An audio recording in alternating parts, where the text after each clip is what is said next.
This is Leo from the Monkeys Making Misplaced channel. I would just like to say Happy New Year's to all of you. These past couple months on the channel have been incredible. I mean, we've got, I know that at the date of this this video being recorded, we are at 140 subscribers, which is insane. That we have, again, any subscribers is insane to us. And we've had a lot of fun making this. It's been challenging for me and for Kat to put in the work we do when we both work essentially full-time jobs and I go to college. But we wanted to do this because, I mean, it is a new challenge we put on ourselves, and I don't know, it just seemed like if we were already playing this game so much and we personally enjoy it so much that we should try it. Might as well, right? But anyways, with all the mushy talk out of the way, we are going to start the year with the first 50 card main deck, so a 54 card deck overall. And for the first one we are going to do, we are going to be looking at, so not used to this new camera angle. It bothers me because you guys can't see, well, I guess you can see the video, but I have the monitor where I record, and it has the lines, and it makes me self-conscious about where they are. But we're looking at the Blitz deck, or the product deck. This deck is super fun. Unfortunately, a lot of the cards that they've given it are very resource intensive, with Welstra being, I think, the only exception. Sure, the deck can make a lot of resources, but they all use, I think almost every card that they can like operate a product also requires both CB and Soul. And that's really the drawback of this deck, is that like every card that you're going to use on board requires both CB and Soul, and it's insane. But I love this deck. It's fun. You can get 5 attacks off right away as soon as you hit grade 3, given that you have the proper setup. The deck pretty much does everything for you as far as setting up your like base board, but right line, it is just the standard one because they just kind of do what you need them to. This guy gets you a grade 1, this guy gets you a grade 2, and it lets you operate at grade 2 turn, which is very cool. But moving on from that, we have 3 extra copies of Welstra because you want a persona right, and there's a card that lets you search for it, so might as well have as many copies as you can. Then the first product we have is Freischutz Maximum, which is a grade 3 set order that you cannot play, and when it is operated, you can retire one of your opponent's rear guards, neg their opponent 5k, and then you can counterblast one, return a rear guard, and then you call this to rear as a unit, and it is a 23k body.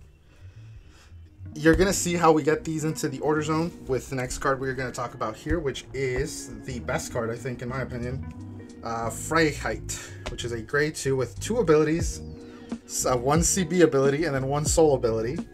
The first ability says when he's placed on rear, if you have a set order in your order zone, you can counterblast 1, discard a card, then you can search your deck for a product card. So, we've seen one so far. Or a card with the same name as your Vanguard, which in most cases will be Welstra. And then add it to hand.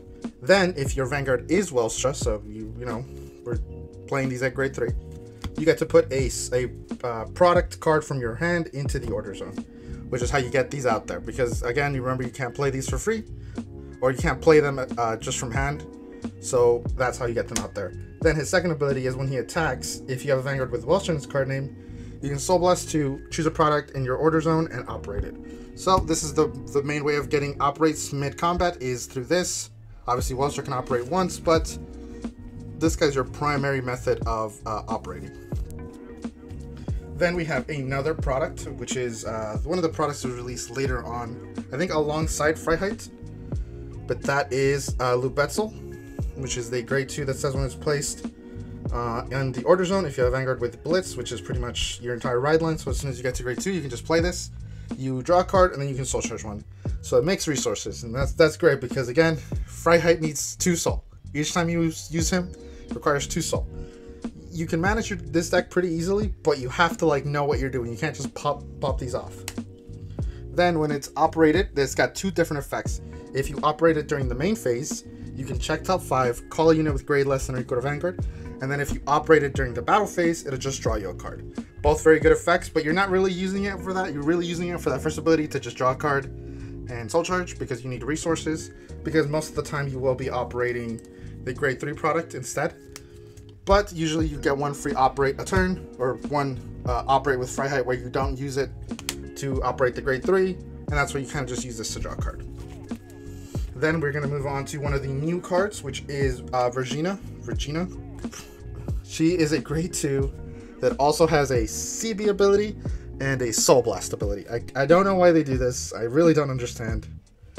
But she says when she's placed on rear, if you have Vanguard with Welstra in its card name, you can counterblast one, operate a card. She's the one that will primarily use the grade 2 to operate. So you just get a free operate during the main phase, which is pretty cool. And then her second ability, which is one of the reasons I like her in the deck, is that when another unit operates a product, you can Soul Blast 2 to draw a card. It just kind of sits on board, can be there the whole time, don't really have to worry about like, oh, do I have to use it now or later? It's just kind of cool. As well as she can just give you an extra body with Lubat. Very cool card, but it's only at 2 because it needs CB and Soul. This one also requires a Soul Blast 2. So it's got the same cost as Freiheit, and it is unfortunate. And now we're going to move on to the grade 1, where it's pretty much exclusively cards that help you create resources. So the first, we have 4 copies of Sortian that says whenever a grade 2 or greater product is put into your order zone, you can put it into Soul and Countercharge. So things like Freiheit put the grade 3 into order zone, so that would work with this. Your ride line also puts the grade 2 into order zone, so that would work with this. But it's the effect that it gives you both Countercharge and Soul, which is pretty good. You'll probably just use these early on to just kind of poke, right? If they get rid of them, it's not the biggest deal, but you get some damage in. And then once you want to clear the board of them, you can just use you can just play one of the grade 2 orders. And then obviously if we're playing Sortian, then we're playing Bulbamine. He soul charges, he counter charges, essentially this guy, but you don't have to use it right away. Not much to say here, right? Then we have the 3 PGs and the Blitz, because, you know, hard to argue against it. Finally, or well, not finally, there's 3 more of the grade 1 product order Iron Garden.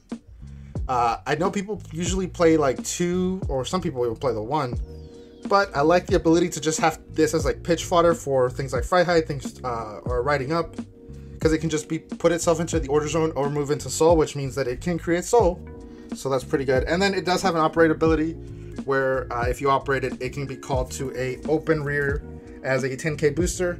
So it's, you know, it's that could happen sometimes. It's not really gonna come up, but maybe you get too many of these, or you have enough Soul.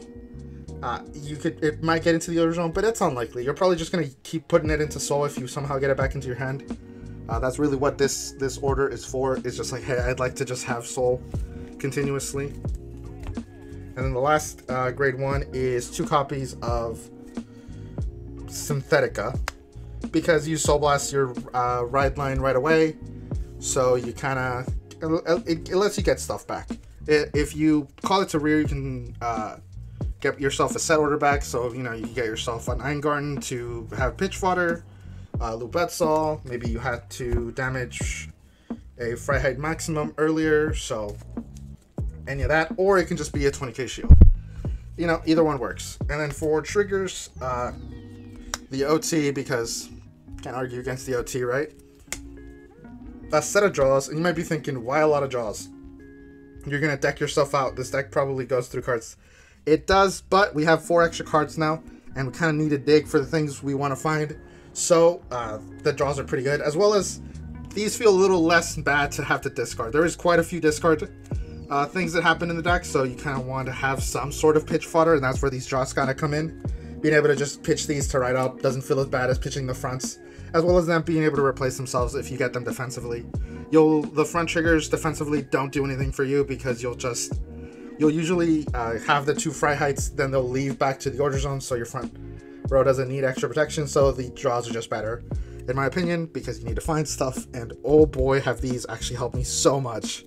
I changed the fronts to this, and thank God. It lets me fill my hand out. It lets me not have to pitch like a 15k trigger to ride up or for fry height, and it's so good. I know that that might not be the popular opinion, but I actually really like this, and maybe it's something that people will start tilting towards once we hit the 50 card main deck rule, which is what this deck is built with. And then you got your standard 7 crit, because crit pressure, right? Nothing much. I would put the effect crits in here. I just don't know where mine are. I know I have some, but I don't know where they are right now. So for right now, we're just playing the 7 vanilla crit. And then you're looking for heal. The multi-attack heals are probably going to take the spot of 2 of these, because there is a lot more multi-attack in the meta currently. But for right now, we're just using the vanilla ones until I get a little bit more testing in. There's been a lot of holidays, right? We had Christmas come up and New Year's, so haven't really had the chance to go to a locals that much. I mean, our locals is like an hour drive away from us, so it is a little rough. And I think the last week, both of them were canceled, so kind of unfortunate, but nonetheless, we still practice here at home, and we have plenty of decks to test these decks against. But yeah, Welstra, super fun deck. I've loved it since it came out, and now I'm hoping that with the 54 card deck size, we might actually see it pop off. I mean, having that extra room is pretty good. I used to not play as many, I didn't play any Synthetica, I didn't play as many Eingarten, so it has opened the deck up for some extra room, which is pretty good. But nonetheless, that has been the deck profile. Thank you all for watching. I hope you had a wonderful new year, and hopefully you'll enjoy the journey with us as we move into 2024. Thank you all for watching.